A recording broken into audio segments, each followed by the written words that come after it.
അമ്മമാരോട് പറഞ്ഞുതരാം. 7 വയസ്സിന് മുമ്പുള്ള ഒരൊറ്റ കുട്ടികളെയും റീൽസ് കാണിപ്പിക്കരുത്. റീൽസ് എന്ന് പറഞ്ഞാൽ മനസ്സിലായോ? നമ്മുടെ യൂട്യൂബിലെ ഷോർട്സ്, അതുപോലെ തന്നെ ഇൻസ്റ്റഗ്രാമിൽ ഇടുന്ന റീൽസ്, ഫേസ്ബുക്കിൽ ഇടുന്ന റീൽസ് 7 വയസ്സിന് മുമ്പുള്ള ഒരു കുട്ടിക്കും ഒരു കാരണവശാലും കൊടുക്കരുതെന്നാണ് ന്യൂറോ സയന്റിസ്റ്റുകൾ, മനഃശാസ്ത്ര വിദഗ്ധരും പറയുന്നത്. അതിന്റെ കാരണം അവർ പറയുന്നത്, ഈ ഷോർട്ട് വീഡിയോ ഒന്ന് കണ്ട് ഇങ്ങനെ മാറി മാറി കാണുമ്പോൾ ഇവരുടെ സ്റ്റിമുലേഷൻ, അതായത് ഇവരുടെ ബ്രെയിനിലെ ഹോർമോൺസ്, ഇവരെ ഹാപ്പി ആക്കുന്ന ഹോർമോൺസ് മിനിറ്റിന് മാറിക്കൊണ്ടിരിക്കും ഫാസ്റ്റായിട്ട്. അപ്പൊ ഈ സ്റ്റിമുലേഷൻ ഇങ്ങനെ ഫാസ്റ്റ് ആയിട്ട് പോകുമ്പോൾ ഈ കുട്ടികൾ ഭയങ്കര ഹൈപ്പർ ആക്റ്റീവ് ആയിരിക്കും, അടങ്ങിയിരിക്കില്ല.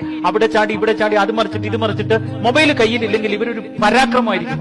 അത് കിട്ടിക്കഴിയുമ്പോൾ ഇതുമായിട്ട് ഒരു മൂലയിലിരിക്കും. പക്ഷെ ഇത് മാറിയാൽ ഇവർ ഭയങ്കര ഹൈപ്പർ ആയിരിക്കും. മാത്രമല്ല ഇവർക്ക് ഒട്ടും സന്തോഷം ഉണ്ടാവില്ല. ജീവിതത്തിൽ സന്തോഷം എന്ന് പറയുന്ന സാധനം ഇവരിൽ നിന്ന് ഇല്ലാണ്ടാവും. അതിലുപരി എന്താണെന്നോ, ഇവർക്ക് ഒരു കാര്യത്തിലും കോൺസെൻട്രേഷൻ കിട്ടൂല ഈ കുട്ടികൾക്ക്. കാരണം ഈ മിനിറ്റിന് മാറി